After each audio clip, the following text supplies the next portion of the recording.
Okay, well, welcome y'all. Thank you so much for being willing to meet this evening and to do a little bit of homework prior and watching this great film. I'm hoping also I've just been thinking about this topic of humanizing migration because it's like the main theme of our next GMEI coming this August. So this is kind of where my brain's been, but I thought this would be a great film. I'm going to kind of connect some resources, give a little bit of context to not just the production of the film itself, but also I do feel like it's important to talk about some policies and numbers that give a little bit of background to the context of the film itself. Even though the film is fictitious, the writers are speaking from personal experiences, and are a lot of the characters are composite, real people and experiences that they or other people they know have experienced. So let's get into it. So, if it's going to let me do this. Okay. So yeah, context. I think it's important to put in perspective when we talk about migration and borders and these policies, a very wide view. And I love this little political cartoon from Deering where it has two what look like Native American individuals saying, tell me more about this wall idea of yours, as like the what looks like the Pilgrims or hidden Plymouth Rock or something like that. And it kind of flips this idea of border walls on its head, thinking about like who is an immigrant. There's this great, you know what, I didn't include it in the resources because it was in Spanish, but maybe for the ELL folks, this might be a good resource. But there's this great song from Jorge Drexler, who's, I think he's from Uruguay, but he has this song called Movimiento, and he basically has this great little chorus where he says, Yo no soy de aquí, pero tú tampoco.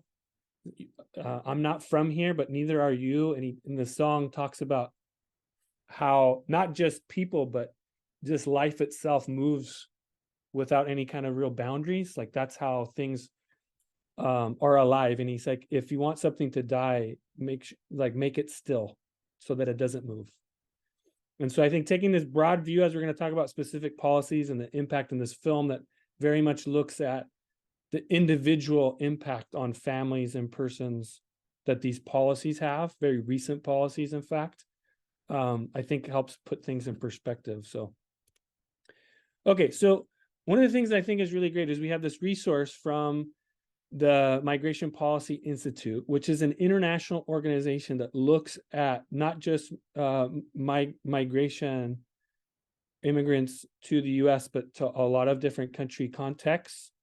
And they have data that goes back to the mid 1800s. So a lot of the conversations that we read in the media, the headlines that are saying unprecedented number of immigrants in the US and so on, are a lot of, if you look at the fine print, will be taking their data from this data point starting in 1960. And so if you just took this very narrow view, you would say, oh yeah, there's this huge increase. But if we look at a wider data set, we see that actually the percentage of immigrants in the United States are very similar to what they were for almost like, I don't know, I've never really been good at math, 60, 70 years of the US history between like mid 1800s to the early 1920s, when real like big immigration laws were enacted. We have pretty much normal numbers as for a big chunk of our history as a country. My grandfather came in 1912 as a Polish immigrant from Poland with his whole family. He was part of this big wave that came from Poland during the turn of the century. So I think having this in context is really important when we're talking about especially current issues. It's like headlining all the time about this huge wave, this huge influx, when in reality it's something similar that we've seen, and not just for a quick moment, but for decades. What has changed, which is important, is the demographic composition of the percentage of those people that are here that are what we call foreign born. So if we look at 1960 numbers, 84% were from Europe, while from Asia, other Latin American countries, and Mexico, it was pretty small. Looking to today, that has completely shifted to a more diverse group of foreign-born persons that are living in the United States. Even though the percentage of foreign-born persons, something like 13-15% of the total population of the United States, is relatively the same as it was like at the turn of the century, the countries from which these people are coming from are different. It's a different geographic location. I mean, for me, I look at this and I see, okay, why is there such a scare, quote unquote, in the media on these, foreign populations? It's like, well, because these are coming from primarily the global South and not from, Western European or Eastern European countries. So it clearly has to do with prejudice, racism, all these other things that we can talk about at another time. But the percentage of foreign-born persons is pretty much the same as it was for over 60 years. So what I want to give a little bit of context, well, why this demographic shift? Why are there so many, like if we look back at this number, 50% are from Latin America, combination of Latin America and Mexico. So why so many folks from Mexico are staying here, or from Latin America? Well, there's a series of key policies that have influenced this demographic change. So I have in the resource guide a write-up that I've done, a really brief synopsis of each of these key policies that hopefully will be helpful for teachers if you're not familiar, and also a link that provides even more of a bigger explainer to these specific policies. But these are basically the bulk work of really essential policies to understand why we have this shift, this demographic shift in the composition of the foreign-born folks that are living as our next door neighbors.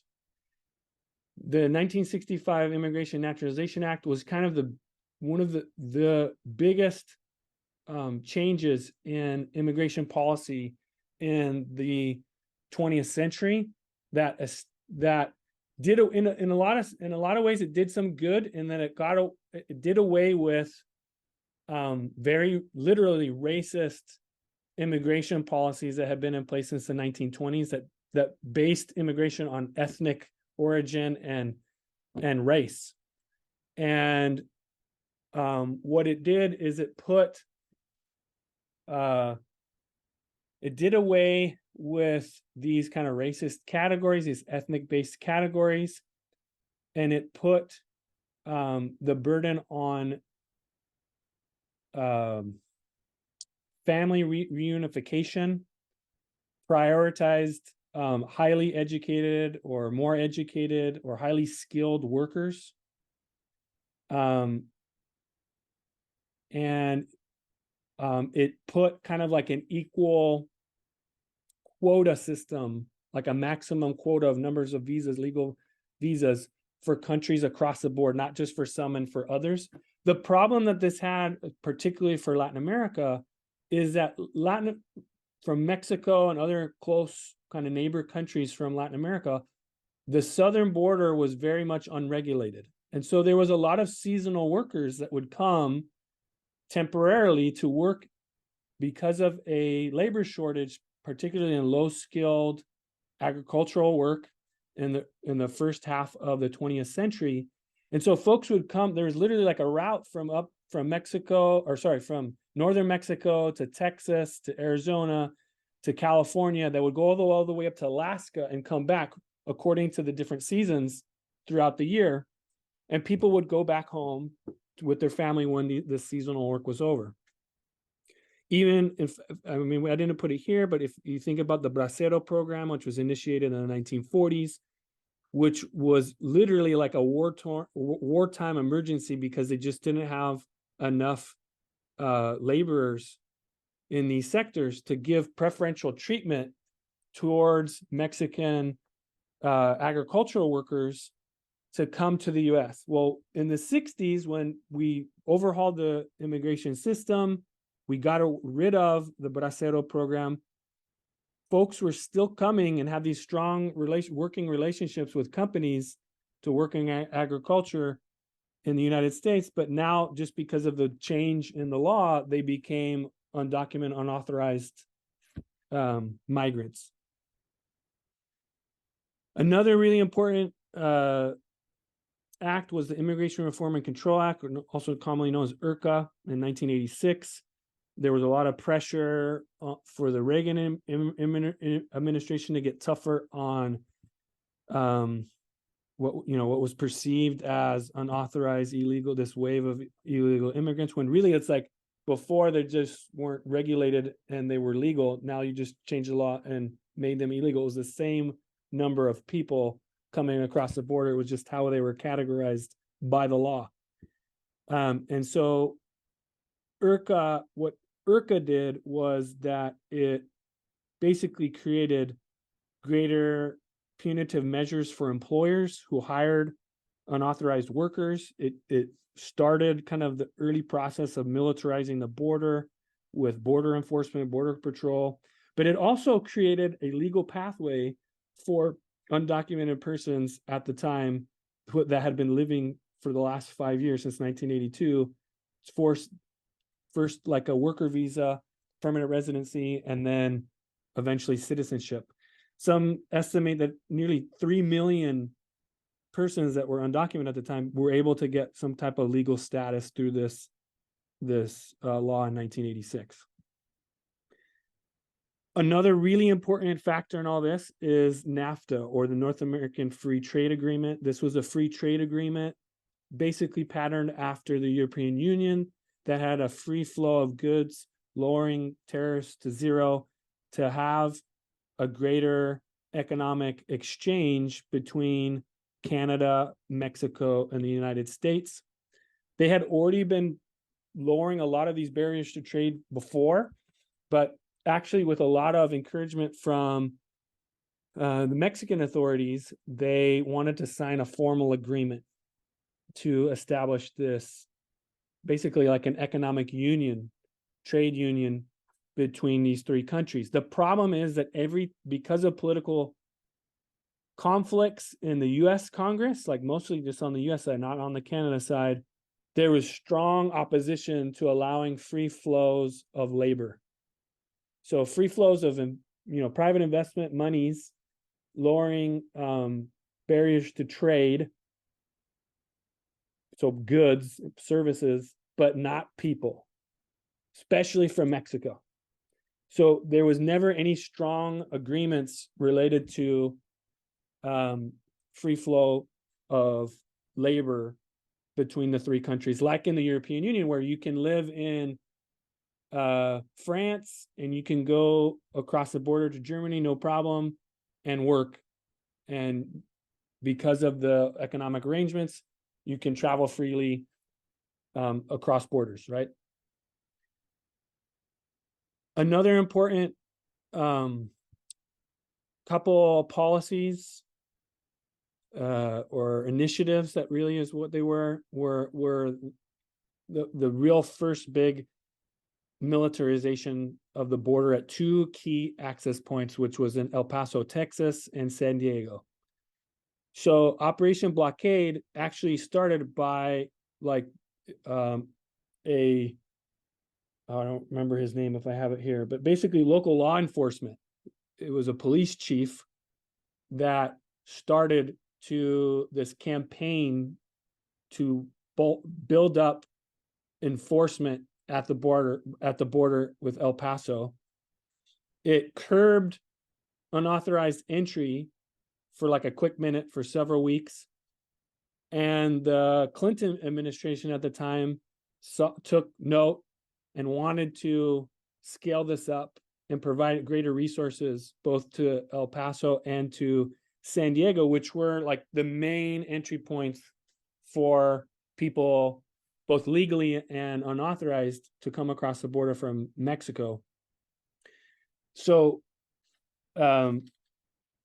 ultimately what this did is this increased security systems, armed personnel, fencing walls, provided a lot of resources to Border Patrol at the time to militarize these two entry points. I mean, and you guys saw to this day, a lot of the infrastructure that you went and witnessed was built during this time in the early 90s. I think even like Amy took a piece off because it's like corroding in the ocean in San Diego, and she like passed it out as at Wally for people to see. It was really interesting. Yeah, I got one too. I pass it around when I talk to the kids. Actually, Vicky help us with that. She actually found the pieces and yeah, interesting. What? Yeah. So so what was the effect of this militarization of these two key access points? The problem is that, and you guys have learned in other settings, right, that the factors of why people migrate are much more bigger than just like, okay, I can make some more money across the border, and so I'm going to go. It has to do with patterns of family, where they're located. It has to do with economic disruptions in their home country. It has a whole host of different factors on why people leave their hometown and move. So we have all these like economic pressures from NAFTA to have a shared economy between these three countries. We have a long-standing pattern of families moving to and working in the United States, despite how the laws may change over time, making somebody unauthorized or somebody authorized. And what this militarization of these two main entry points did is it didn't deter people per se in the medium term from coming to the United States. What it did is it created such high costs to come here that their probability of return dramatically declined. So this is great research that's been done by Douglas Massey, and I have some of his work here in the resource guide. But in his interviewing, he looked at the probability of return for a lot of these people and looked at these timestamps. So people, the probability down here, that's like dotted line, since 1980 to 2002, the probability of coming here has pretty much been constant. But the probability of return, as we militarized and made it more costly to get here, declined over time. And so that's why you see this ballooning of number of Mexicans here down at this figure 9.4 increase. Because as you spend all this effort and money, the cost of a coyote to get you across the border increases significantly. You're not just going to come back and forth kind of willy-nilly or as seasonal work dries up, because you may not be able to get back and have those opportunities. You might have family now in the US that are legal citizens that you don't want to leave. You might have friends, you might have established communities now. And so to go back and forth is much more costly. So so we see here, I love this chart, but if you look in 1940, you have, so the color codings up here in the top, if you see, so Western Europe is the purple. So these are foreign-born populations. This doesn't mean like absolute numbers of people, right? It looks like, oh, there's just like US is all foreign-born peoples. This has to do with the percentage, the place from which foreign-born persons are living per county, their country of origin or the region of origin. And so you see, like in the 1940s, in those major entry points on the border of the southern border, primarily Latin America, but everywhere else is primarily, what we'd say what Western Europe, maybe some Russia and Eastern Europe. Well, when we militarized the border, made it so costly for people to just kind of come going back and forth, we have people now entering not at San Diego and not at El Paso, but other more precarious parts of the border, much more dangerous parts of the border, to be able to reunite with family, to be able to work, for all the host of reasons why people migrate.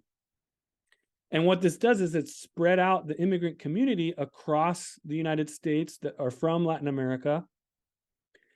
And the challenges is like, okay, with Southern California and Texas having historical like a Latinx community. I mean, it used to be part of Mexico. It was just that the border changed, in the Hidalgo Treaty.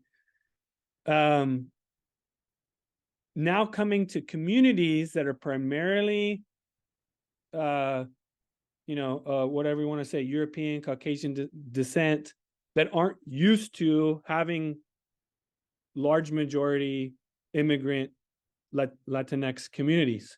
And so the feeling for these communities is like, oh, we're being invaded by these foreigners or whatever, because these are now new entry points that people are coming across the border. So even though the percentage of people, the people coming across the border, the numbers are the same, the percentage of foreign-born people are pretty much the same as they were for like 60 years of the early 20th century, the effect, the feeling in these communities that haven't had historically have not had migrant populations feel like that is happening to them, when, if you look at the bigger numbers and the bigger perspective, is not the case. Okay, so I want to shut up now and I want to shut up about these kind of stats, because we're talking about humanizing migrant experiences. But I think this gives us good context, at least, to when we talk about this film and the experiences people are having to film, because people, especially students, might not know the context and they want to know more about, like, why did he come here? Why did this happen? Why are these people running away from the authorities when they're working in this, tomato picking plant? So a little bit of context about the film. So this is a really important film, even though it seems kind of like Hallmarky and touchy-feely, and I mean, I kind of am an open book and wear my heart on my sleeve, so I like these kinds of films. However, just the production of this film is a big deal. So it was in the official selection for 2007 Sundance, and it was picked up by Fox Searchlight. It was the first of its kind that's a major Mexican-US co-production. So money's both from the US and from from Mexico. The Instituto Mexicano de Cinematografía, which is basically like the film commission for Mexico, co-funded this movie for like $2 million, which is pretty small budget, not super indie, but pretty small in relative to the type of release that this had. Patricia Regan, she had never done a feature film before. So to have a female Mexican director directing a movie that would have a wide-ish US release is a really big deal. We don't see, just in generally in the US, female filmmakers.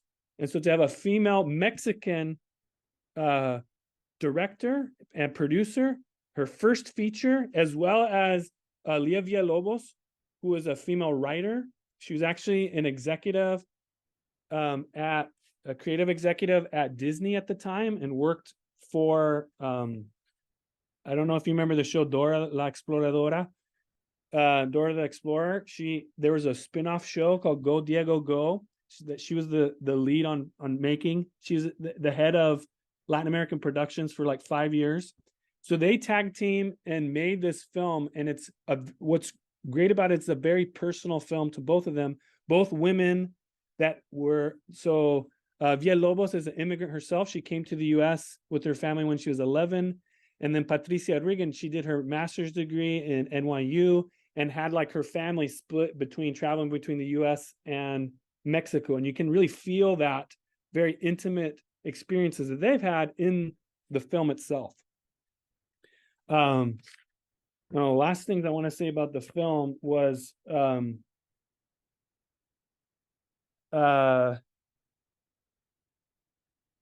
in the film, I don't know if folks are familiar with Mexican kind of pop culture icons, but Eugenio Derbez is like super famous at this time in Mexico as this comedian. He not only, he's like, I don't know, a Jim Carrey, Will Ferrell with his own production team at the time. He's just a huge deal. And so to get him in this role, and not in a comedic role, but in a dramatic role, was like a really big deal. Kate del Castillo, she's like a really famous telenovela actress at the time. So this was her first big kind of movie. Carmen Salinas, who's like the Doña Carmen, like the woman that was basically the coyote broker. She's a super famous telenovela actress. You had America Ferrer, which was kind of like the Mexican American Latina, popular at the time. She was in Ugly Betty, which was popular in on TV at the time. Los Tigres del Norte, which is a really famous band, has like a little cameo in part of the film.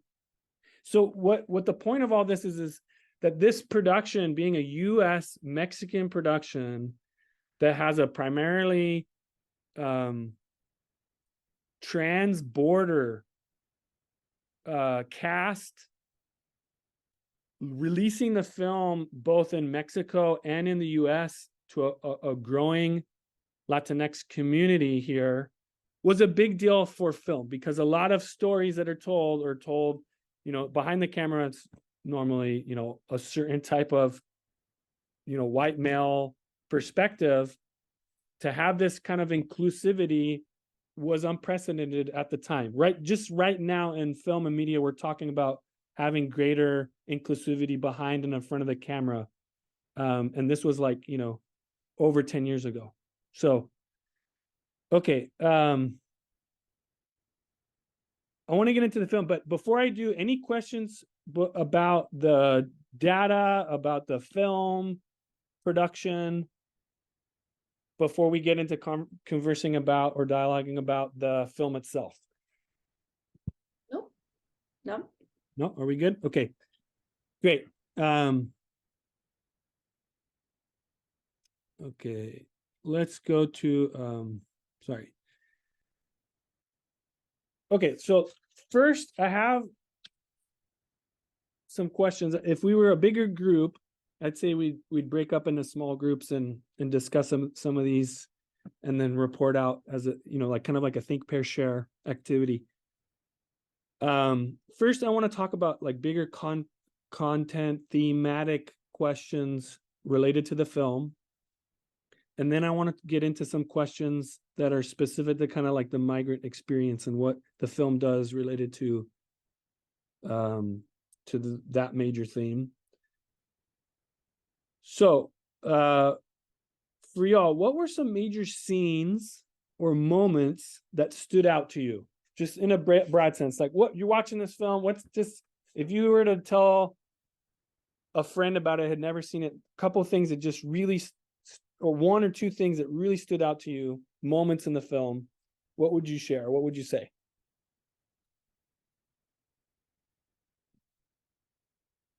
I would say, the beginning, which is Kate del Castillo crossing, the river. And it's so, I think the way it was filmed, you feel like you're there, Yeah. I mean, I think the impact of that, and it was a brief scene. It wasn't really a long No. scene, but I think the impact that it just puts it so much in perspective for people who keep hearing about crossing the Rio Grande or whatever, or any of the Mm-hmm. other rivers in the border. I think it was just, from that moment you can't even get up from your chair, because that was such a captivating scene that really brought you into the context of what the film's going to be.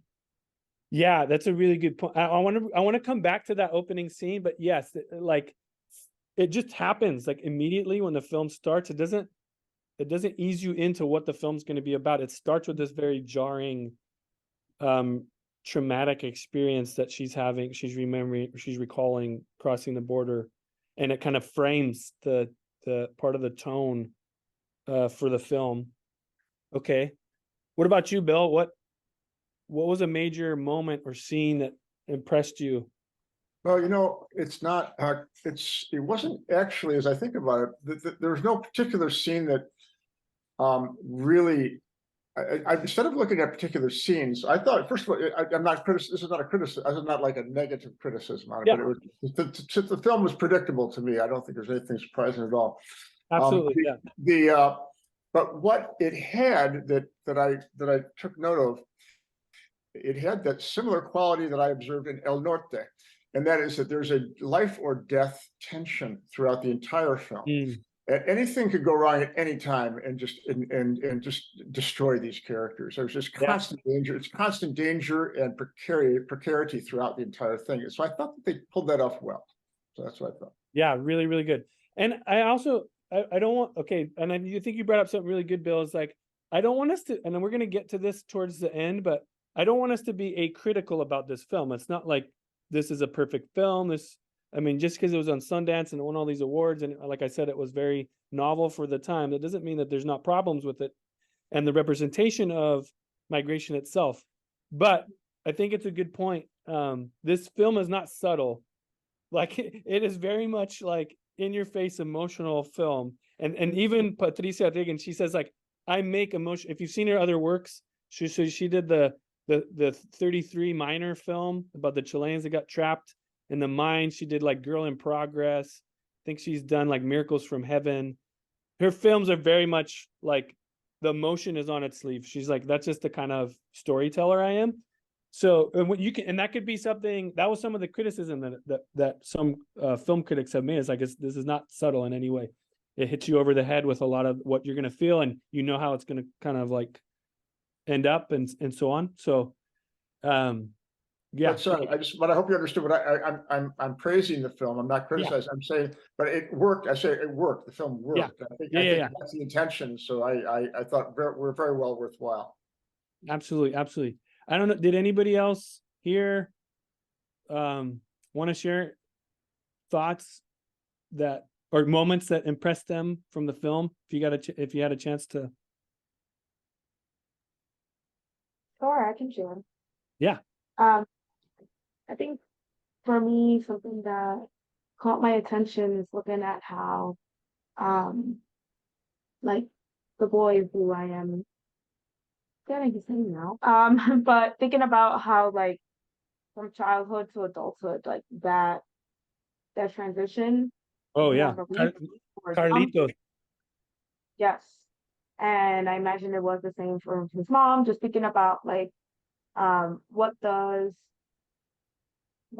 that tell us about, you know, even teaching about the border or borders or immigration or movement and thinking about leaps across leaps that, one would think are, oh, you're transitioning, you're like adulting, like, Yeah, yeah, and then where life circumstances and, um, just things that happen in life, sort of push you over like in a non-transition way, right? It's yeah. just more like they're adults, quote unquote, or as Will said, you live or die type of thing. And survival is sort of like taking on those um responsibilities. Like for example, Carlitos working, like, oh my gosh, what was I doing at that age? Definitely not trying to find work to eat, thankfully, but also thinking about like these experiences that also encapsulate the trauma that is that you cannot transition. You cannot go from childhood to teenagehood to pre-adulthood to adulthood. No, you just gotta jump. I'm glad you mentioned that, Eileen, because to me, that was a consistent, it was really well portrayed. If you read a lot of the books about children who have, come to the US, whether it's accompanied or unaccompanied, all the the books about that is the core theme. It's just this quick transition from childhood to adulthood in a split second. Yeah. And within the context of surviving. What I wanted to, with that, like when you were saying that, Eileen, and as well, Wanda, when like his mom obviously and his family in Mexico, when he's like with his abuela and the family during the party, everyone's calling him Carlitos, Carlitos, Carlitos. When he introduces himself to Los Tigres del Norte, it's really interesting because he's like, I don't know, 9 or something. I don't remember how old he is. I think he's like 9 years old. 9. He's the same age as my son. And he like gets up and he's like, Carlos Reyes, mucho gusto. He's like un señor. He's like very formal with Los Tigres del Norte. He's like, I'm a man. And then that whole meeting with his dad, it felt like they were equals. This isn't like a boy. This isn't like a dad with his 9-year-old kid who's like picking his nose or whatever, you know, or talking about Pokemon. He's like, it feels like they're equals at a table, at a dinner table. He's like very much feels like he's jumped into manhood or adulthood or whatever. It's really, really interesting. Okay, I want to get into some more questions. Thank you, Nancy, for coming in. I know you're jumping in the conversation. So right now we're just discussing kind of major big questions about the impact of the film or scenes from the film that impressed us. What I wanted to ask, who are the protagonists in the film? So typically films or stories, not just film, but stories have protagonists and antagonists. Protagonists, a lot of times we think of as the hero, the good guy, or the person that we're following. Antagonists tend to be like the bad guys. But protagonists and antagonists don't necessarily need to be bad guys, good guys. It can be just like the main kind of character you're following. Antagonist can mean the people that provide like opposition to the main character. Who are the protagonists, you would say, if we were to identify protagonists in the film? And are there any antagonists, and who could they be? Or if there aren't, you know, that's fine as well. But if you were to say who are let's try to identify protagonists and antagonists in the film, if there are. I think Mom and Carlitos share that, you know, protagonist, you know, role. If you want to absolutely. say that. Yeah, they're Carlitos so, for sure. So essential, both of them. That they have their life of their own, especially Carlitos. I mean, to me, I love how well developed his character was in the film. Yeah. It's interesting because we don't like the thing that was really interesting to me, and I want to hear more from you. Sorry for talking so much, but I love that so the film is an adult film. Mm-hmm. Like it's a world of adults, but we are taking the perspective for a big chunk of the film from the view of a child. Mm-hmm. Normally when you watch a film, you know, I'm just thinking about like, I don't know, Little Giants or some kind of movie where the kids are the protagonists. It's like a kid film. It's like it's all kids, or it's a very childlike film. This is like everyone is in this film as adults, but you're taking the perspective, the person that you're kind of pegged to for most of the film is a child. Very interesting.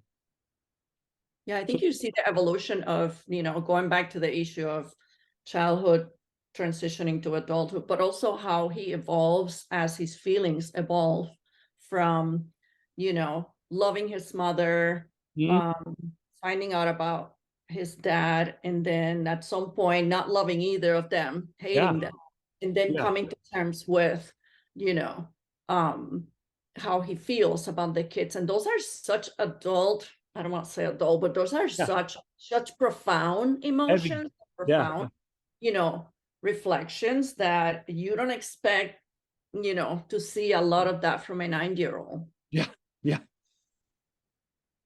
What do you? I just wanted, if I could jump in, you may have talked about it. I hope I'm not shaky.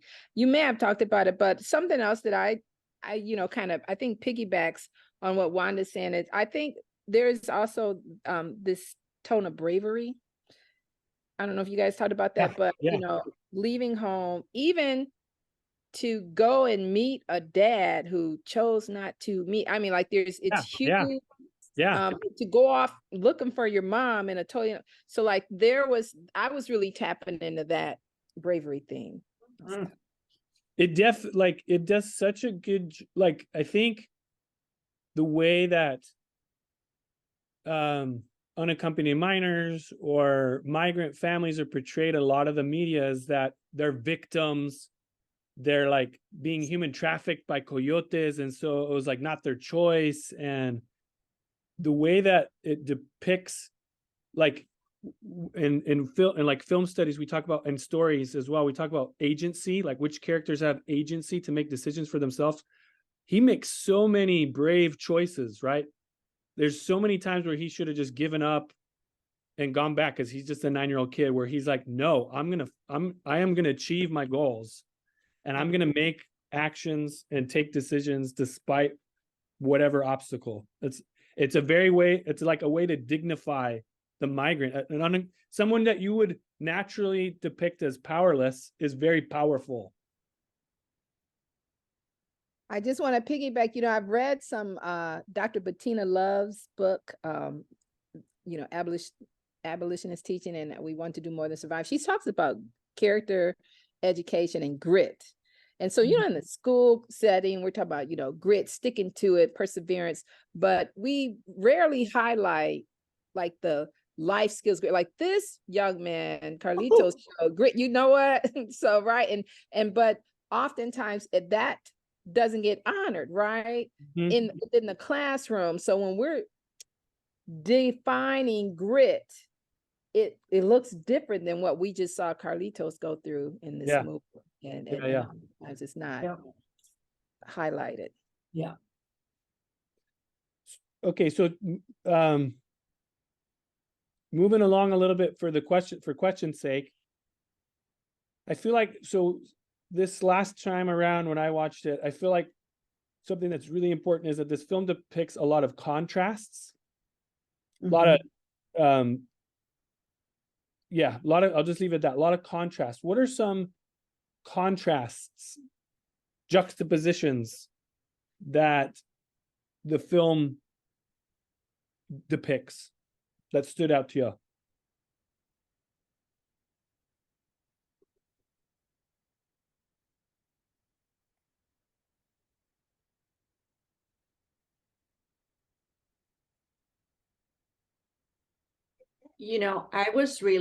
I forgot the name of Carlitos' friend, the one who was selling gum. Oh, yeah, the one that was selling chicle. Yeah, I don't remember his name either.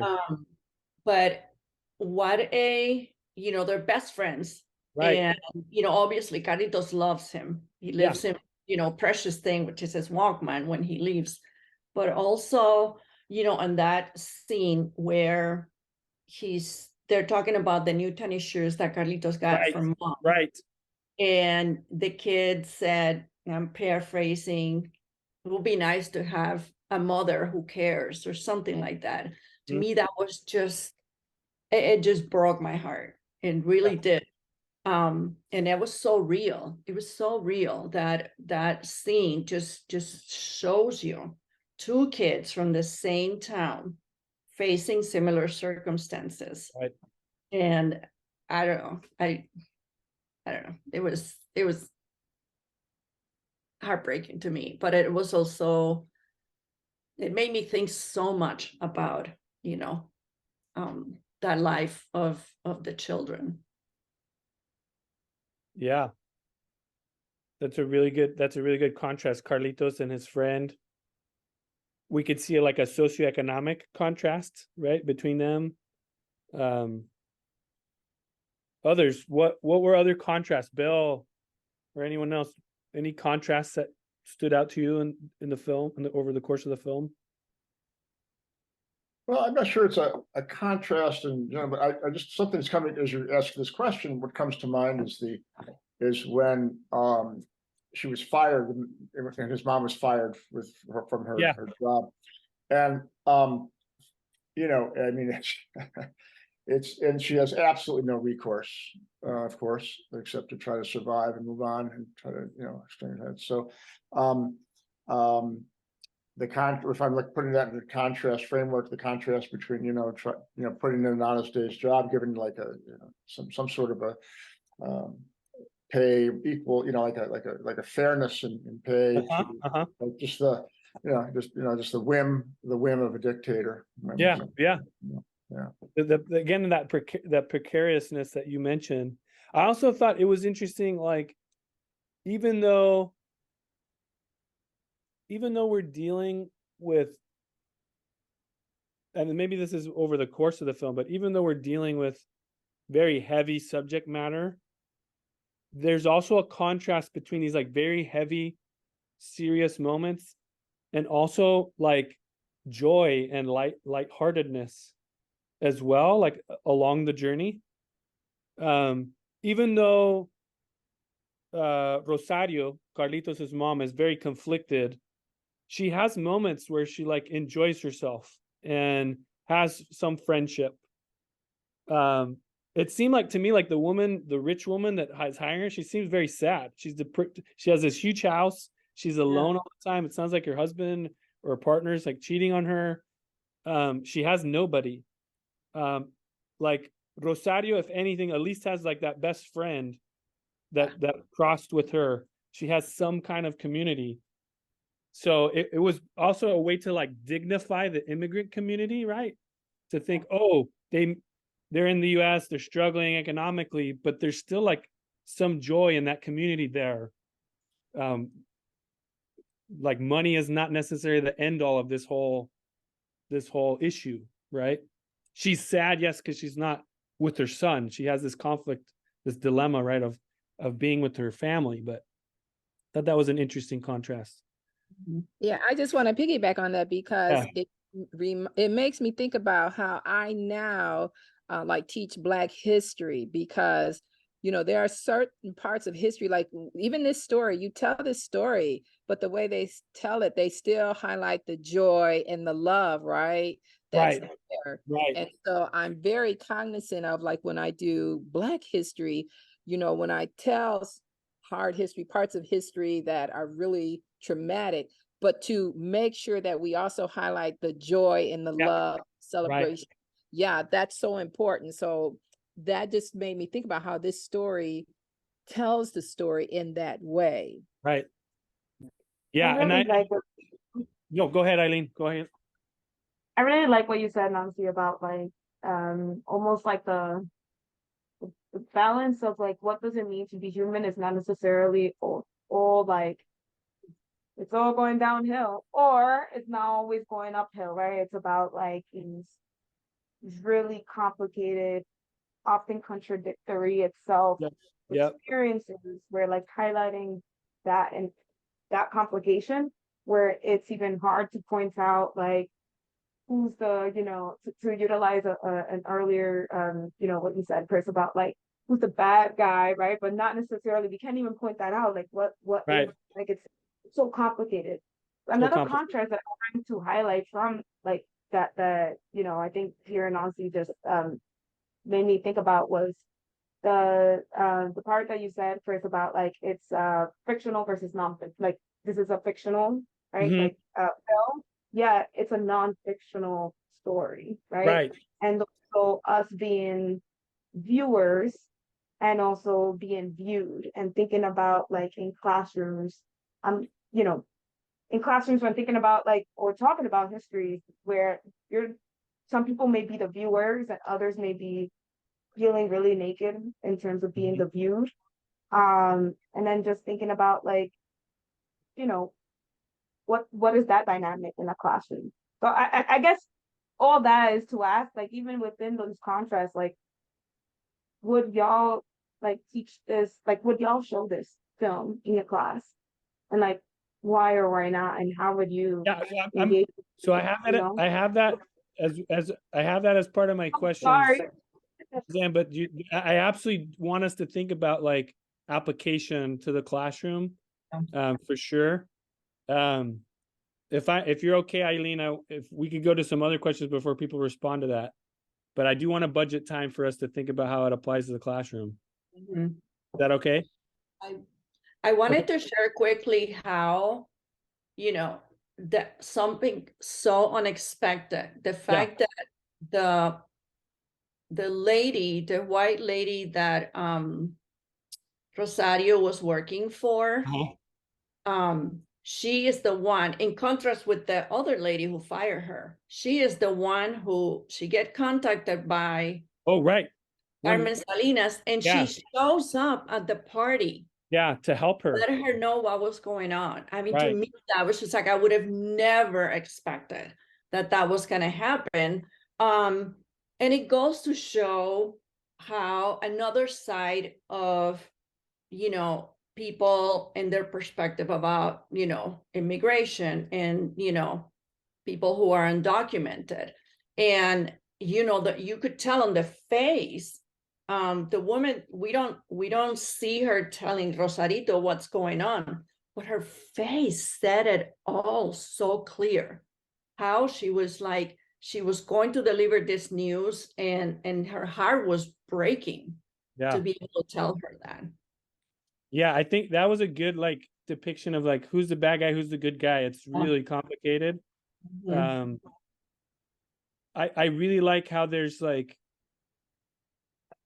you see how there's these different people along the way. Like Carlitos faces horrible odds, horrible obstacles in trying to get, like, I think about like that really, for me, it was just like very visceral when the drug addict takes Carlitos to like what looks like a sex trafficker to me. I don't, it's not fully clear, but that's what it seems like.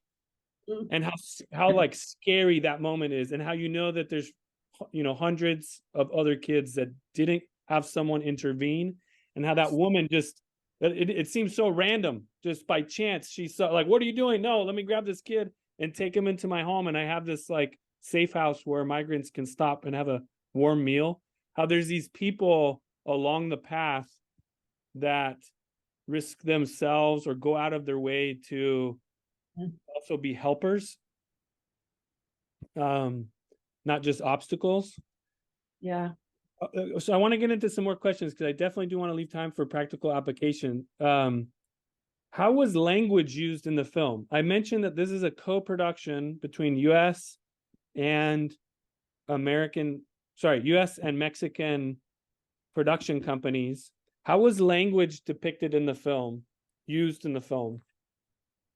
When this, like think about that, this film was primarily like, it was released in Mexico and certain festivals, but in terms of wider distribution, it was the US first, and then like selectively in Mexican theaters, and then eventually on Mexican and in US TV.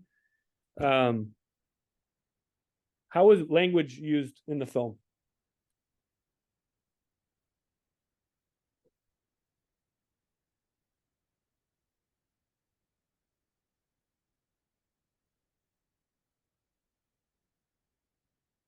Chris, when I read that question, when you send the discussion questions, I wasn't sure what you were asking. I'm not talking about like bad words. Of the language. No. Language, like what languages were spoken? Which languages did you Oh, okay. So this why choose, and anytime we do a film or have some kind of artistic production, there's intentional choices on how to portray things.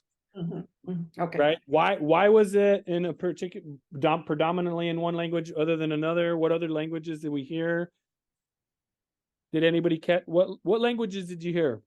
I would just say the question makes me go to the scene. Well, the one that's shown when they were singing in Spanish, right? So to me, Los Tigres del Norte right there in the van. Yeah. Okay. I feel like because they were they singing in Spanish? Yeah, they're singing in Spanish. Yep. They were singing in Spanish, yes. I must have translated because it was subtitles. I'm like, because how did I understand? Yeah. Okay, all right. I'm like, I'm getting good. I've been studying Spanish. All of a sudden now I'm getting it. But so for me, when I was watching it at that time, I felt like, to me, that was almost a sense of embracing culture, right? Because I'm an English speaker viewing this, but yet it was centered around the Spanish culture, the Spanish song. Yeah. And so for me, that to me was an embracing of the culture, you know, regardless of who's watching this. Right, would- right. Yeah. Yeah, it's to me part of, okay, and maybe the question is a little bit hard or a little loaded, but so, you know, I grew up in the 80s and 90s, and there, especially in the 90s, like I'd say before this time, there's this like explosion of Latin artists that come to the US and transition to English. You know, think of like Shakira or Enrique Yeah. Iglesias, or Crossover. and Yeah. there's also a lot of films that are like, this should be in Spanish, but they do it in English because they have, you know, primarily white filmmakers, and they don't want to like hurt themselves at the box office because white people aren't going to see the movie. You have, you know, I think of like, I don't know, what's another, yeah, there's just a host of films that are like A Walk in the Clouds with like Keanu Reeves. You know, this movie should, or Tortilla Soup, these films should be in 100 Years of Solitude, these should be in Love in the Time of Cholera, that's another one, these should be in Spanish. Yeah. And so the fact that this film is like risking box office financial hurt by choosing everything primarily mostly to be in Spanish, I think that's a really brave choice by the directors and the people that paid for the film. And I think that that ties into what you said when you talked about the director and the executive producer and the producer, the fact that it's personal to them. Absolutely. And so that's where that's a one part where we can see that this is personal. Yes. And one thing that makes something personal, it's the language. The language Right. is a very personal thing. Right. So, you know, some of those, that dialogue, even though the subtitles and the translation, I thought it was really good. Yeah. But you could never capture the dialogue. Right. And with the emotions of Rosario and Carlitos and the interactions, they had to be done in Spanish. It just, there's no way you could capture the essence of what they were going through had they been, you know, speaking in English. Right. Yeah, and I totally agree. Even though I'm sure a lot of studio executives, if they were in the mix, they'd say, no, we have to do this in English because it's not going to sell. But they decide, no, to be authentic to the emotion and the story, to be from this perspective, it needs to be in Spanish and subtitled. Okay, I want to transition real quick into specifics, so specific ways in which the film depicts issues of migration, not just kind of bigger thematic storytelling stuff. What were some of the reasons people crossed the border in the film, and what factors influenced their decisions?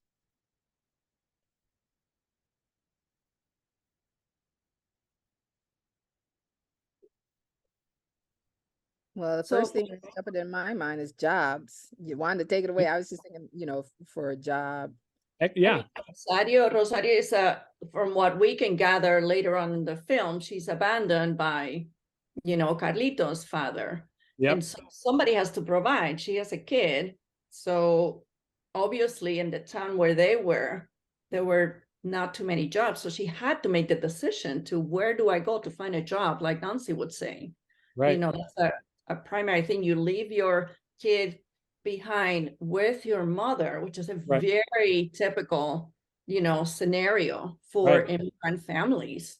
And for many families around the world, you know, grandparents are taking the role of, you know, parenting. And I think it's that has happened across history, you know, in different moments and in many, many cultures and in many countries.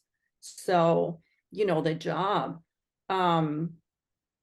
it's an important thing. Of course, for Carlitos is, you know, to be with his mom, you know. Right. So his is not an economic thing. It's a to be reunited with his family. I know that Carlitos is a child, and that's like a natural instinct to want to be with your mother.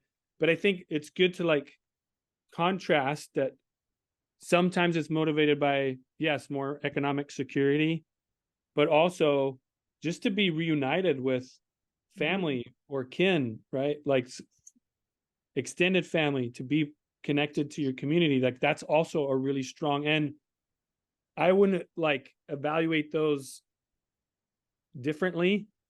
Like one is more important than the other or something like that. Those are both really powerful reasons.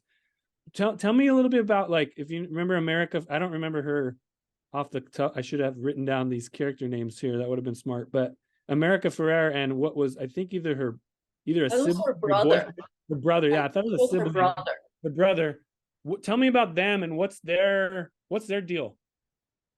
Any Try to make money for college. Yeah. Like, yeah, they needed But money. I was like, so their job was, because they're citizens, and Carmen Salinas mentioned something about those Chicanos that go over there and they come here. right. You can speak their language or language. Yeah.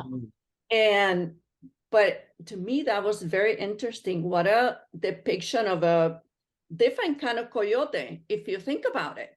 They're coyotes. They're trying to take people across the border, especially kids. Right. I thought, wow, that really made me think a lot about a different depiction of a coyote. Right. And people doing different things. Why would, I mean,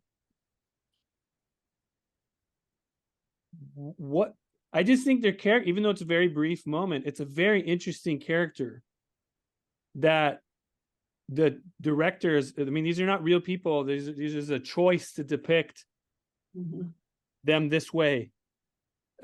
She like emphasizes, like, we can take babies.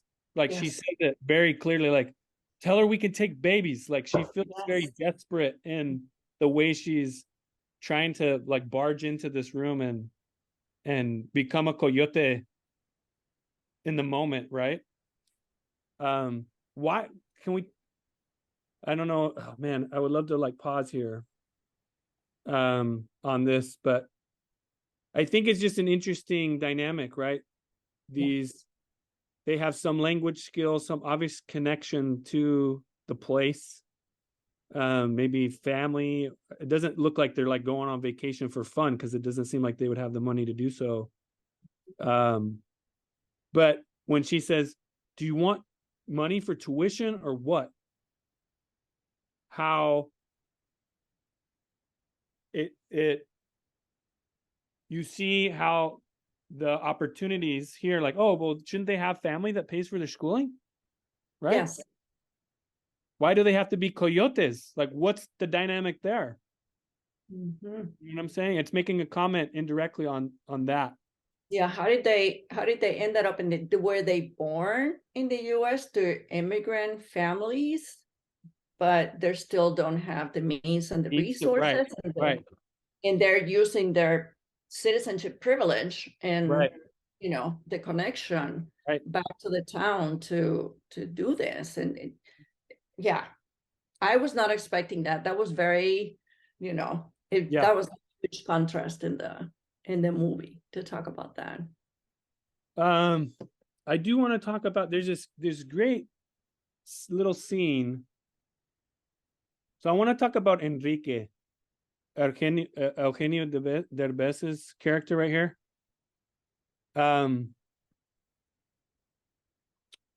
What stood out to you about Enrique's character?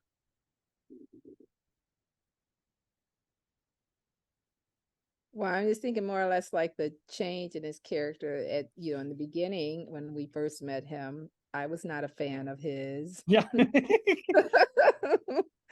And then we don't like him, which is hard because Eugenio Derbez is hilarious. So like him to be so angry and mean and this nasty character at the beginning, so indifferent, you're like, he did a good job acting. But then he changed. I mean, and he was key to this little boy finding his mom, being safe and finding his mom. Why do you think, I mean, yeah, he was a little like disgruntled and mean, but taking his perspective, why was he so apprehensive to help Carlitos? Why was he reluctant? What was his, just because he's like, I don't like kids. What if we yeah. can go a little bit more in depth? Why would you think he would be so apprehensive? It's a question of he's desperate. He's a man in desperate. He's desperation, and he's just desperate to survive. And to have a child on him is just going to call attention and be like an impossible notion. And he's also probably. I read that he's a very embittered man. He's a embittered man. He's lived a very, very, very embittered life right now just to survive. And so he doesn't have a lot of. He's not a warm and fuzzy dude. Yeah, yeah. But he still had, as Nancy said, he changes. He definitely has some kind of kernel or seed in there of goodness, and it kind of like changes as the film progresses. I just think about, like you're saying, Bill, how he's so desperate to survive. He's so focused on his just basic survival. He can't turn to help this child.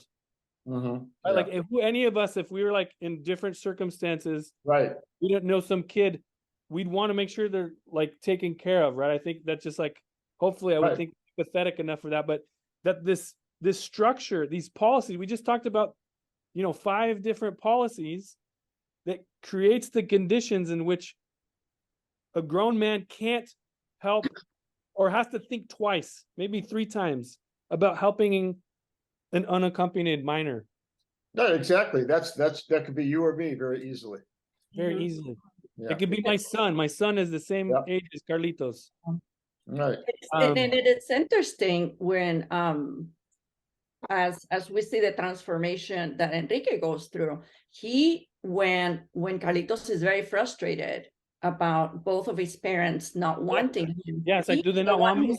Says people change, and then we see, as he's seeing that, I'm thinking, well, Enrique is changing too. He changed his perspective, and I mean, he pretty much put himself on the line. We can guess that he was going to be deported. Yeah. Oh yeah. That was a choice that he made. That, wow, he worked so hard to try to get to his family, and then at the end, he gave his life for him. Right. I mean, that part, and then the mom telephone call, finding each other, I lose it every time. When Enrique sacrifices himself, like you really feel like how he's really like making a sacrifice for Carlitos, and you feel it. And one of my last little questions is, okay, Enrique's like talking to Carlitos on the bus and to LA, and he says this. He makes this comment. He says, "No one chooses to live like that unless they have a good reason." Mm-hmm. What does he mean by that? I think our first choice in life is just to be where we feel like we belong, our place of birth, or our place where we've grown up, and having this sense of permanency and I mean, embracing life, but nobody uproots themselves unless there's a reason for it, and that could take many ways. But I think that statement is so powerful for the people who are watching the film to understand that it's not as easy as people say. Well, they just come in here and they want to take our jobs or whatever. Nobody wants to uproot themselves and leave everything behind, children, parents. But when life, sometimes life choices are difficult, and many of us who have never had to face a choice like that, it's hard for people to understand that. Mm-hmm. Yeah, I think this question is closely tied to the one earlier about what are some of the motivations that lead people to immigrate. Yeah. Because there are some things, whether it's love, whether it's, you know, thinking about your family and the future of your family, there are certain things I think in life that, you know, you will find you're willing to do anything, right? For some loved one and for the people, that's your, you know, that's that reason. And, but again, you know, it's that sacrifice, I think. It's almost like you're sacrificing yourself to give that boost, Mhm. right, to the ones that are coming up behind you immediately, like your family members. Yeah. Totally, totally. So maybe we can kind of, I wanted to share, I don't know if I'll have time, but if you could share a little bit about, let's see if I have the clicks. So let's assess the film, its strengths, its weaknesses. What's your overall assessment? How could you possibly use this in the classroom? What topics or themes, activities could connect to either like learning goals or standards you might have in your classroom that this film could lend itself to? What maybe parts of it couldn't, or maybe you think there's some, yeah, I don't know. I'll stop asking my questions. There's a lot of questions, but your overall take on the film, how it could be useful, maybe some challenges it produces if it does for you. How could it connect to some of your learning goals in the classroom? What are your thoughts overall about the film and its usefulness? Let me just jump in because I still got to reflect on how to ask you if and how this might work in the classroom. But one thing I was reflecting on last week, I found myself in a situation. I was in a science training, doing some hands-on science. It was a really good PD. But I had some really heavy personal issues also happened to me. So like from the first day before my family personal things happened, I was really engaged and I was doing the lessons and interacting with my group. The next day I was shut down. What I did during that time was I started reflecting on my students who may come to school with extra baggage, right? We're not sure what home life, what was threatened through the family, right? And how, even as an adult, it was hard for me to engage. So, I mean, I could imagine the trainer looked like I wasn't engaged. I was trying my best. Yeah. What happened, I'm around educators. So I said to a teacher, I'm not in a good space, which I'm an adult. That's showing that vulnerability, right? Our kids always come to school. And then because it was a teacher, she constantly, are you okay? Nancy, are you okay? When somebody said something, I got mad. It wasn't even anything to get mad about. But I was like, oh, I'm mad about that. And then, but this educator, she's like, Nancy, it wasn't about you, right? Like, I think as educators, we need to recognize like everyone may not have had a great day. It may have been totally office or not necessarily a great, right? Like longer than a day. And so the way that we engage with our students as educators, I think need to reflect on the fact that it's not always sunshine and roses. And how might we, because I was trying, y'all, I wanted to be there but the way that the class was going wasn't working for me. So what alternative ways might a teacher engage with a student when we recognize they're not ready for this whole group sharing discussion, right? So I just want to put it out there that I think that's something to reflect on when we look at who we have in our classroom.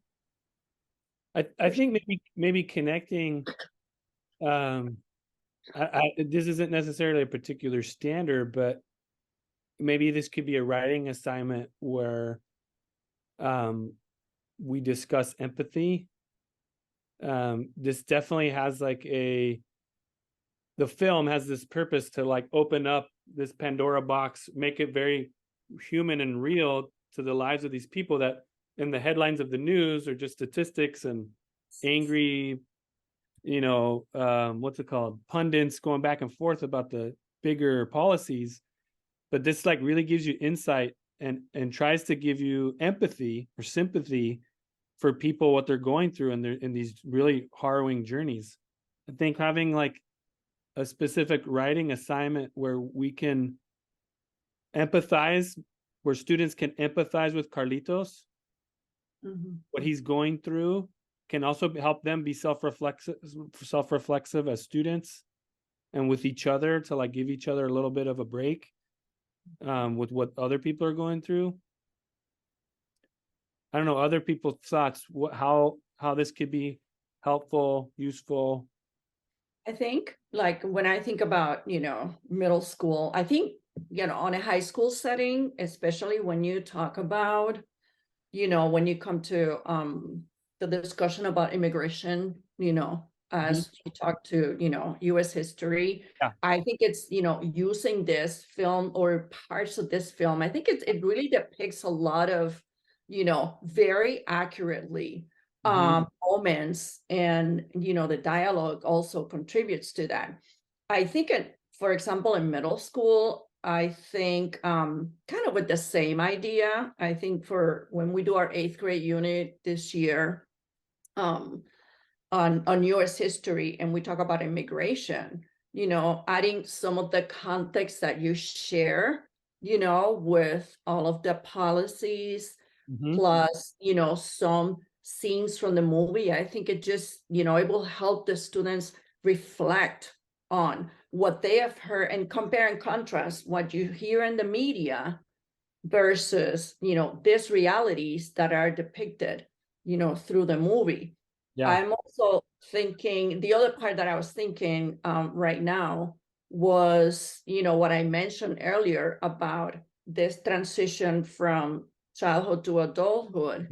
Yes. The Yeah. Carlitos, how that's a visual that could be accompanied with all of the memoirs and all of the other writings from children who have emigrated, especially Talking about Pakistani minors. We have so many of those books right now. That literature is so available to students. And so it will be, you have two medium there where you can talk about, that experience. Absolutely. Yeah, I think there's a lot. I think that's a really good point in that there's, sorry, Bill, did you have something? You were going to say something, right? Or were you just? No, not yet. Thanks. Okay. Sorry. I saw you move. And so I was like, oh, he wants to share something. I guess what I was going to say is like, when we have this type of content, I think we can be creative on how we use it. Even if like the topic isn't immigration per se, if we want a writing assignment to learn certain writing skills, we can use the film as a springboard to help our students develop certain writing skills. If we're in like if we want to talk about human development and transitions from from childhood to adolescence or something, we can use this film. Like there's a different way we can think about. We don't have to think about on face value the subject material has to connect directly to the classroom material, but we can use the topic and the film as a way to meet other goals. Is that what I'm trying? Am I making sense there? Yeah.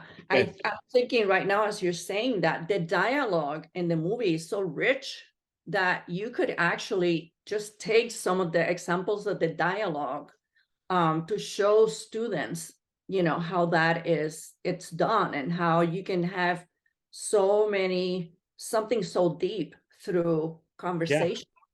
And what I love about the film is like the characters are so, even though like it's fictitious, they're so like, I don't know if the word is developed, but they're so unique. Like Paco is this whole character. Like you get him in very few lines, like what he's about.